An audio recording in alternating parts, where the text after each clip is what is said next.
प्यारे ज्ञानात्मक, आज दिनांक 18 जनवरी सन 2025 ईस्वी की प्रातः लता एवं भाई जोगड़ प्रकाश जी के आवास पर सतगुरु ईष्टान सुखदास नगर कैट रोड इंदौर मध्य प्रदेश में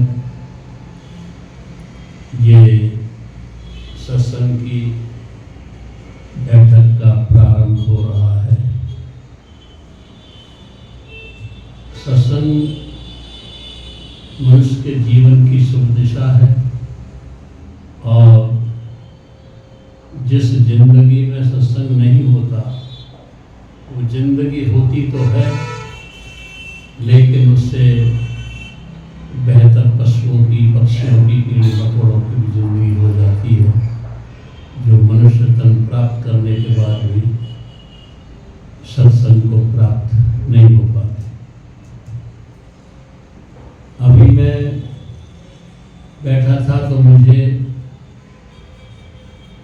ठाकुर सुंदर सिंह जालखेड़ा, बुढ़ेसर उत्तर प्रदेश ने कहा कि हमसे कुछ लोग ये कहते हैं कि राधा स्वामी मत के प्रवर्तक स्वामी शिवदयाल सिंह जी महाराज का कोई गुरु नहीं था और बिना गुरु के रूहानियत की नियामत किसी को प्राप्त नहीं होती, इसलिए आप एक निगुरे मत को ग्रहण करते हैं। उनके इस कथन को आज मैं अपनी प्रवचन माला के धागे में इस पृथ्वी और आकाश के चमकते हुए सितारे स्वामी शिवदयाल सिंह जी महाराज के जीवन पर प्रकाश डाल रहा हूँ। मैं अपनी प्रवचन माला में उन महान पुरुषों का जिक्र करता हूँ जो लोक और परलोक के लिए दीप्यमान होते हैं। सबसे पहले ये जो बात पैदा हुई है कि स्वामी शिवदयाल सिंह जी महाराज का कोई गुरु नहीं था, ये वहाँ से पैदा हुई है कि सार वचन छंदबंद पहला भाग के प्रश्न 18 के कॉलम नंबर 3 में ये कहा गया है कि स्वामी शिवदयाल सिंह जी महाराज का कोई गुरु नहीं था और वह स्वतः संत स्वयं थे। ये जो लिखा था सन 1998 ईस्वी में मैंने हद अनहद मासिक पत्रिका का संपादन किया था। उस समय बाबूराम जादौन सेक्रेटरी थे आगरा। उनको मैंने कहा था कि आप एक महापुरुष के जीवन को बौना सिद्ध करने के लिए ऐसा कहते हो कि उनका कोई गुरु नहीं था। तुमने इतिहास को नहीं देखा है। बिना गुरु के रूहानियत की नियामत किसी को भी प्राप्त नहीं होती है। कबीर साहब को आदि गुरु कहा जाता है, लेकिन उन्होंने भी गुरु मर्यादा को कायम रखने के लिए रामानंद जी का शिष्यत्व स्वीकार किया था। जब बिना गुरु के शिवदयाल सिंह जी महाराज को भी रूहानियत की नियामत प्राप्त हो सकती थी, तो हम ही इससे वंचित क्यों रह सकते थे। लेकिन बात ये नहीं है। मैं तुम्हें थोड़ा सा पीछे के इतिहास की ओर ले चलता हूँ। दक्षिण पूना में राव रत्नागिर राव जी का राज्य था और उनके दो पुत्र थे, बड़े बेटे का नाम श्यामराव था, छोटे बेटे का नाम बाजीराव था। और रत्नाकर राव जो थे सिख मत के 10वें गुरु गोविंद सिंह जी के शिष्य थे और गुरु गोविंद सिंह जी के ही द्वारा रूहानियत की नियामत श्यामराव जी को प्राप्त हुई। श्यामराव जी की पत्नी लक्ष्मी थी और उनके पुत्र भी पैदा हुआ था, और लेकिन रूहानियत की नियामत प्राप्त होने के बाद उनके अंदर वैराग्य इस कदर छाया कि वो राजपाट से मुक्त होकर अपना प्रभु की याद में ही जीवन व्यतीत करना चाहते थे। इसलिए जिस दिन उनको राजगद्दी होनी थी ज्येष्ठ पुत्र होने के नाते, उस दिन वह एक दिन पहले घोड़े पर सवार होकर श्यामराव जी अपना पूना से चल पड़े। और काफ़ी खोजबीन करने के बाद जब वो न मिले तो रत्नाकर राव जी ने अपने छोटे पुत्र बाजीराव को, पेशवा बाजीराव को गद्दी रसीद कर दिया। वही श्यामराव जी पेशवा आकर के उत्तर प्रदेश में अलीगढ़ जिले के हाथरस कस्बे में रहे और उन्होंने वहीं पर घट रामायण और रतन सागर नामक ग्रंथ की रचना की और वह अध्यात्म जगत में तुलसी साहब हाथरस वाले के नाम से प्रसिद्ध हुए। तुलसी साहब हाथरस वालों का आना जाना सेठ दिलवाली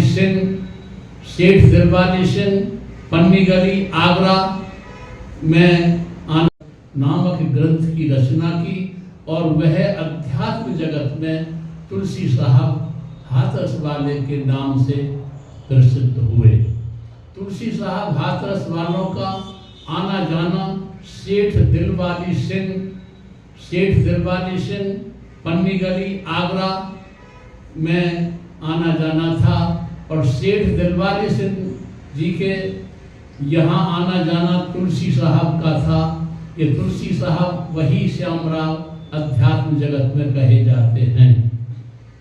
एस.डी. माहेश्वरी जो कोरेस्पेंडेंस ऑफ सर्टेन में लिखते हैं कि सेठ दिलवाली सिंह जी के तीनों बेटे वृंदावन सिंह, सिद्धार्थ सिंह और प्रताप सिंह का नामकरण भी तुलसी साहब ने ही किया था। और तुलसी साहब की जो रूहानी नियामत थी वो सेठ दिलवाली सिंह जी को, सेठ दिलवाली सिंह के परिवार को में शिवदयाल सिंह जी महाराज को प्राप्त हुई। और उनके जीवन चरित्र स्वामी जी महाराज में भी लिखा गया है कि तो वह 6 वर्ष की आयु में ही स्वामी जी महाराज से रूहानियत की नियामत लेकर के 18 घंटे समाधि में पन्नी गली में रहा करते थे और उन्होंने अंतर ध्यान करके रूहानियत की उच्चता को प्राप्त किया। इसके बाद जीवन चरित्र स्वामी जी महाराज में चाचा लाला प्रताप सिंह भी लिखते हैं कि वह अपने गुरु के प्रति इतने आसक्त थे कि वह हाथरस जब जाया करते थे, एक बार तो गर्मी के मौसम में वह पालकी से भी वहाँ पर जाया करते थे और आना जाना उनका रहता था। जो लोग ये कहते हैं कि उनका कोई गुरु नहीं था, उन्हें इतिहास का कोई पता नहीं है और वो सिर्फ एक सार वचन के पैराग्राफ के लिखे हुए को ही समझ करके ऐसा कहना शुरू कर दिया है। अब स्वामी शिवदयाल सिंह जी महाराज की जब रूहानियत की नियामत फैलनी शुरू हुई तो उनके पास उनके 3 प्रमुख शिष्य थे, जिनमें घुमाना जिला गुरदासपुर पंजाब के बाबा जयमल सिंह और पटियाले शहर के बाबा गरीब साहब। ये दोनों शिष्य बाबा गरीब साहब और बाबा जयमल सिंह और तीसरे राज सालिग्राम उनके मुख्य शिष्य थे, जिन्होंने शिवदयाल सिंह जी महाराज की शिक्षाओं को दूर दूर तक फैलाया। बाबा जयमल सिंह जी जब अंतर ध्यान हो गए थे शिवदयाल जी महाराज, तो वह घुमाना अपने गांव पहुंचे, जिनके साथ बाबा गरीब साहब भी गए थे। ये जीवन चरित्र बाबा जयमल सिंह जी में संत कृपाल सिंह जी ने लिखा है कि वो वहां पर घुमाना रहे और घुमाना में दोनों गुरु भाइयों का खूब कथा सत्संग हुआ और उन्होंने वहां से विदाई होने के बाद बाबा जयमल सिंह जी ने डेरा स्थापित राधा स्वामी सत्संग ब्यास, जो ब्यास नदी के किनारे जिला अमृतसर में है, वहाँ स्थापना की। बाबा जयमल सिंह जी के बाद में बाबा स्वामन सिंह हुए, स्वामन सिंह जी के बाद बहादुर जगत सिंह जी हुए, जगत सिंह जी के बाद करण सिंह जी और आज वहाँ गुरवेंद्र सिंह हैं। उन्हीं सामन सिंह जी महाराज के शिष्य कृपाल सिंह हुए। कृपाल सिंह जी ने सावन आश्रम गुरु मंदिर दिल्ली में डेरा स्थापित किया, जिनके दर्शन सिंह हुए। दर्शन सिंह जी के बाद आज राजेंद्र सिंह जी विराजमान हैं।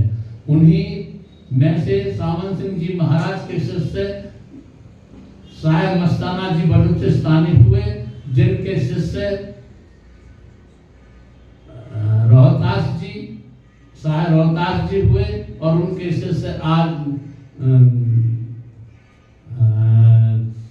रोहतास जी के बाद में जो वहाँ पर आज वर्तमान में जज साहब राइस नगर गंगानगर मौजूद हैं। उधर बाबा गरीब साहब ने डेरा सराय रोहला दिल्ली में स्थापित किया, जो आज दया बस्ती में आता है। और वहाँ दया बस्ती डेरे के गरीब साहब के शिष्य राम बिहारी साहब हुए। राम बिहारी साहब के बाद वहाँ पर ज्ञानदास जी हुए और ज्ञानदास जी के बाद भूदत्त सिंह मौजूद है। इसके बाद बाबा गरीब साहब के एक जो मासिक पत्रिका निकलती थी अमर संदेश, जिसके प्रधान संपादक हुआ करते थे त्रिलोकनाथ अग्रवाल जिला आजमगढ़, उन्होंने सन 1958 के अंक में लिखा था कि बाबा गरीब साहब के शिष्य जो चिरौली इंगलास अलीगढ़ जिले के रहने वाले विष्णु दयाल जी और भूरे लाल जी बाबा गरीब साहब की सेवा में रात दिन आगरा पंडीगढ़ी रहते थे। और विष्णु दयाल के जो छोटे भाई भूरे लाल जी थे, जब उनकी सेवा में रहते थे तो विष्णु दयाल जी के शिष्य भूरे लाल जी हुए। भूरे लाल जी के शिष्य तुलसी साहेब जो जय गुरुदेव नाम से मशहूर हुए और जिनका आश्रम मथुरा में मौजूद है। इसके बाद बाबा गरीब साहब के शिष्य डंगला भूजा हाथरस में त्रिवेणी साहेब हुए। त्रिवेणी साहब के शिष्य राम टहल जी हुए, जो गंगोली जिला समस्तीपुर बिहार के रहने वाले थे। और उनका सारा परिवार, राम टहल जी का परिवार सारा भूदत्त सिंह का उपदेशी और आज भी आते जाते हैं। और राम टहल जी का आश्रम गोवा मूडाखेड़ा जिला बुलंदशहर में मौजूद है। ये सब जितना भी परिवार है, ये बाबा गरीब साहब, बाबा जयमल सिंह और राय सालिग्राम जी के बाद वहाँ पर चलता रहा। जो लोग ये कहते हैं कि शिवदयाल सिंह का कोई गुरु नहीं था, उन्हें ऐतिहासिक मूल धारा को कोई पता नहीं है। वो बिना कहे सुने उसी पंक्ति को लिख करके कहते हैं, जबकि बाबूराम जादौन को मैंने भी सन 1958 में लिख करके कहा था कि आप स्वतः संत सिद्ध करने के लिए किसी महापुरुष का कद छोटा मत करो, जो पूरे लौकिक और पारलौकिक जगत में जो जमीन पर भी और अंतरिक्ष करते हैं रूहों को, उनके लिए ये कहकर कि उनका कोई गुरु नहीं था, उनका अपमान करना है।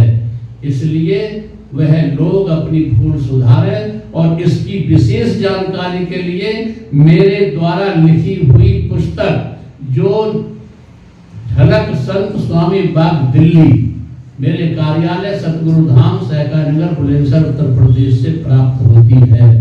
इसका अध्ययन करें। इसके बाद इस अपनी भविष्य माला के अनमोल मोती को अपने धागे में परोकर मैं आगे की बात थोड़ी सी करना चाहूंगा।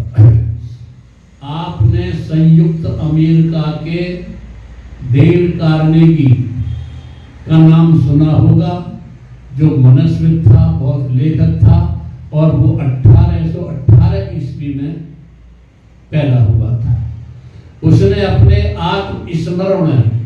आत्मसंस्मरण में लिखा है कि मैं शुरू में एक कंपनी में विज्ञापन का काम करता था और एक धनपति से मैंने कहा कि तुम अपनी कंपनी के विज्ञापन के लिए क्यों नहीं काम करते हो, विज्ञापन कराइए ताकि तुम्हारी कंपनी का माल दूर दूर तक जा सके, पहुंच सके, खरीदा जा सके। उस धनपति ने कहा मेरी 100 साल पहली दुकान है, मुझे किसी विज्ञापन की आवश्यकता नहीं है, मैं विज्ञापन तो जब कराऊं 100 साल से मेरा खूब काम चल रहा है।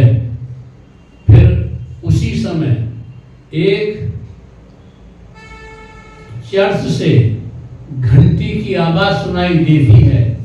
तब वो कार्नेगी कहता है कि धर्म बहुत पुराने हैं, जैसे तुम्हारी दुकान बहुत पुरानी है, इसके लिए विज्ञापन की कोई जरूरत नहीं है, लेकिन धर्म बहुत पुराने हैं जिनमें उन पुराने धर्मों के होने के नाते चर्चों में घंटे बजते हैं, चर्चों में घंटी बजती है, मंदिरों में शंख बजते हैं, घंटे बजते हैं, मस्जिदों में अजान लगती है और ये सारी बातें होती चली आ रही हैं। अगर दुनिया से संत, सत्संग, साधना उठ जाती है तो ये पुराने धर्मों की भी पहचान लुप्त हो जाती है। इन मंदिरों के घंटे, घंटियां, चर्चों की घंटियां, मस्जिदों की अजान आदि जब तक जीवित है, जब तक इस दुनिया में संत, सत्संग, साधना मौजूद है। जिस दिन भी दुनिया से संत, सत्संग, साधना उठ जाएगी, उस दिन यह धर्म की, अध्यात्म की, परलोक की, मोक्ष की, निर्वाण की, मनुष्य के कल्याण की सारी विधियां समाप्त हो जाएंगी। इसलिए आप सत्संग के द्वारा, संतों के द्वारा, साधना के द्वारा अपने विज्ञापन करते रहो ताकि तुम्हारा अध्यात्म जीवित रहे, जागता रहे और तुम जहां जन्म लेते हो, जिस परिवार में, जिस समाज में, जिस धर्म में, जिस देश में और जिन भी मान्यताओं, धारणाओं में जीवन जीते हो, तुम उसे अपने आलोकित करते रहो, अपने जीवन की सोच दिशा को बढ़ते रहो और दुनिया जहाँ नेगेटिव पावर्स है, जहाँ नेगेटिव सोच है, नकारात्मक सोच है, उनसे सावधान रह करके बस पॉजिटिव सोच में अपने जीवन यापन करो। यही सत्संग का सुझाव होता है, यही सत्संग का डायरेक्शन होता है। और जिन घरों से सत्संग की, साधना की, संतों की उपस्थिति नष्ट हो जाती है, वह घर, वह परिवार, वह समाज, वह धर्म, वह देश रसातल को चला जाता है और शैतान के खाजा बन जाता है। बस आप सत्संग के उन उसूलों का पालन करते रहो जिससे तुम्हारा लोक और परलोक बनता है। आपने मेरी बात को बड़ी शांत और प्यार से सुना है, इसके लिए मैं आपका और जोगड़ प्रकाश जी का आभार व्यक्त करता हूँ कि आपने इस संत मत की